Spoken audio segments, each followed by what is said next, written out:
Le sort des gardiens d'Armen n'est guère plus enviable. Que d'acrobatie pour prendre d'assaut cette tour infernale érigée à l'extrémité de la chaussée de Saint. Tournée en 1958 par Raymond Vogel et Alain Camincker, La mer et les jours met en scène quelques-uns des thèmes fondateurs de la mythologie maritime bretonne. On y voit la cruauté de l'océan où tant de vies se sont éteintes, à commencer par celle d'Alain Camincker, enlevée par une lame pendant le tournage. On y voit la résignation des vivants dont la douleur ne s'apaise que dans la religion et l'espoir d'un monde meilleur, sans tempête ni naufrage. On y voit enfin le fatalisme des gens de mer face à leur destin, auquel nul ne saurait échapper.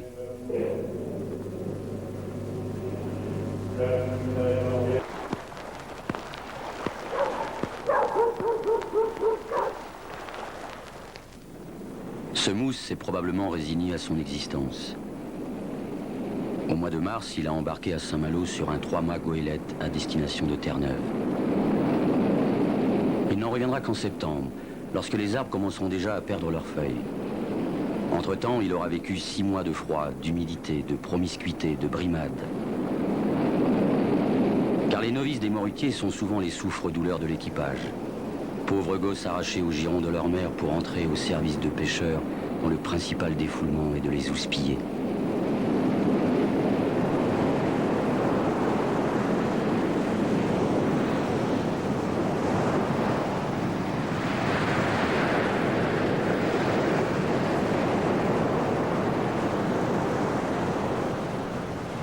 Votre colis et votre lettre m'ont fait ben plaisir, écrivait l'un d'eux à sa marraine. Recevoir tout ça dans ce sale pays, ça fait plaisir plus que vous ne pensez. Surtout entendre quelques bonnes paroles comme d'une maman.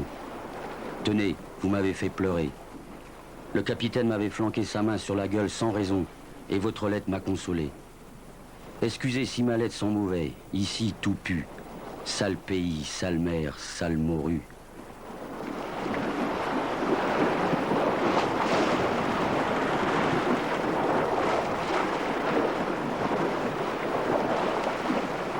La morue, le seul mot du calendrier de Terre-Neuve. La morue, le seul maître à bord avant Dieu et le capitaine. Par quelle misère ne passerait-on pas pour être le premier à débanquer, la cale pleine? Quand le poisson donne, pas question de l'embiner. Il faut d'abord bouetter les lignes avec les bulots, plonger les mains engourdies dans les mannes d'osier hérissées d'hameçons, comme autant de buissons de ronces.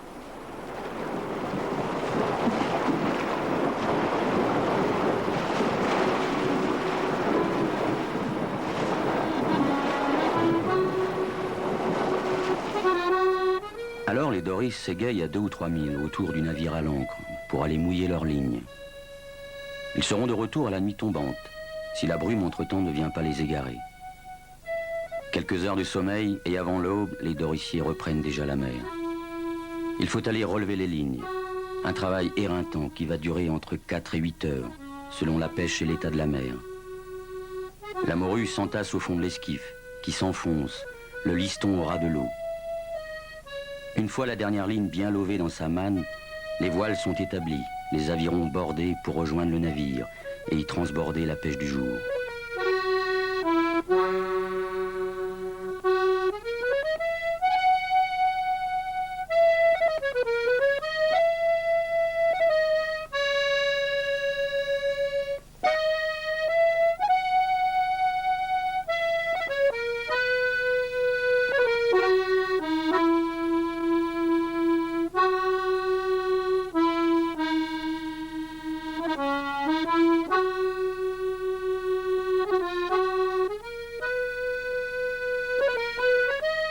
Sur le pont, le travail du poisson se fait à la chaîne.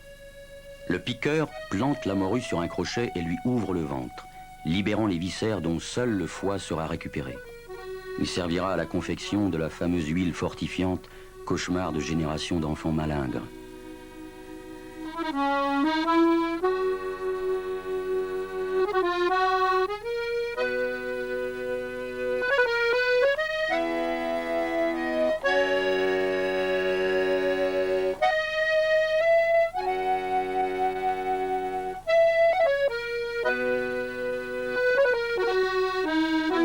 Ensuite, le décolleur décapite la morue, avant qu'elle n'atterrisse sur la table du trancheur, l'artiste de l'équipage, le mieux payé aussi, car de son talent dépend le rendement de la chaîne. C'est lui qui, d'un habile coup de couteau, enlève l'arête centrale. La morue, ainsi transformée en poisson plat, est alors confiée au laveur. Puis à l'affaleur, qui jette le poisson dans la cale, où le saleur le couchera dans ses draps de sel, selon un dosage précis, faute de quoi il se gâterait.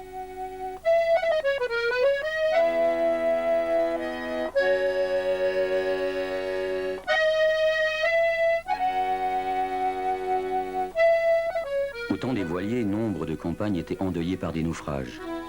Mais la moitié des décès étaient dus à des blessures ou des maladies mal soignées. C'est pour soulager cette misère qu'en 1894 sera fondée la Société des œuvres de mer.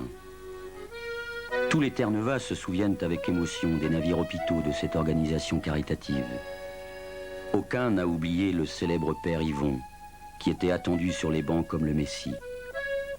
Car le saint homme apporte aux forçats de la mer le soulagement du corps et de l'âme. Il est aussi le messager des familles qui n'ont pas manqué de lui confier lettres et colis. Alors les hommes se plaisent à exprimer leur joie par quelques pitreries, quelques pantomimes singeant la tendresse dont ils sont sevrés. Ainsi va la vie des Terre-Neuvas, qui ne retrouveront leur parentèle qu'à l'heure des frimas.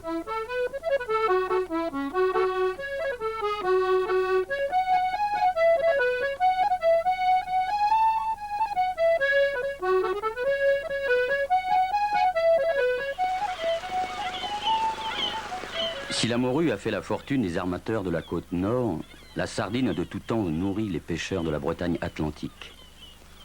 À l'aube de ce siècle, le seul port de Douarnenez accueille 800 chaloupes sardinières armées par 4000 marins.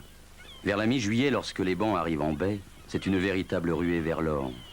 Toute la population alentour cherche un bateau sur lequel embarquer.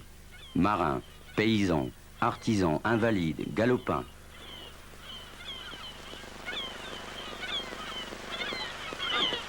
Chaque lundi, dès 3 heures du matin, c'est une véritable marée humaine qui dévale les ruelles du port.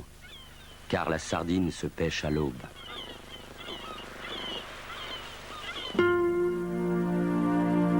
Les bancs sont attirés vers les filets par la rogue de morue répandue à proximité. Au temps de sa gloire, Douarnenez importait ainsi la moitié de la rogue, débarquée en France par les caboteurs norvégiens. Les capitaines de Bergen y étaient si familiers qu'en douarneniste, on dit parler bergois pour baragouiner. Traditionnellement, on capturait la sardine à l'aide d'un filet droit, posé en travers de sa route. Et puis la bolinche a remplacé le filet maillant. Cette fois, le banc est encerclé par une immense scène manœuvrée à l'aide de l'annexe. Une fois le piège refermé, le filet est ramené contre le bord et il suffit de se servir, à l'épuisette.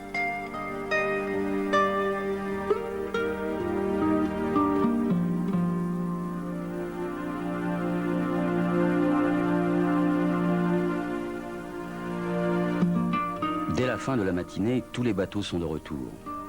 À l'époque des chaloupes, avant la grande crise des années 1900, provoquée par plusieurs étés de pénurie, le port offrait à l'heure de la débarque le spectacle d'une étonnante animation.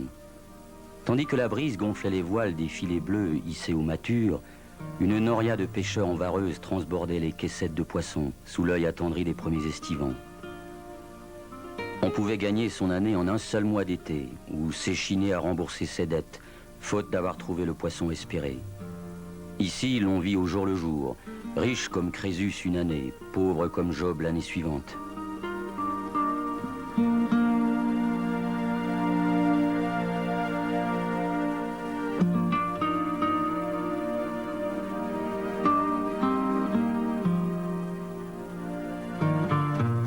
Les femmes employées aux conserveries sont assujetties aux mêmes fluctuations. Si les filets sont vides, elles resteront à la maison. Dans le cas contraire, la sirène de l'usine les appellera à leur poste. Souvent, pour se donner du cœur à l'ouvrage, les pennes sardines chantent à tue-tête, avec la bénédiction de la surveillante qui sait bien qu'on ne peut s'endormir au milieu d'un refrain entraînant. Car les jours d'affluence, la nuit est déjà bien avancée lorsque toutes les sardines sont enfin allongées, en quinconce dans leur petit cercueil de fer blanc. Elles iront alors couler des jours paisibles dans le buffet des ménagères pour faire un jour le bonheur des gourmets.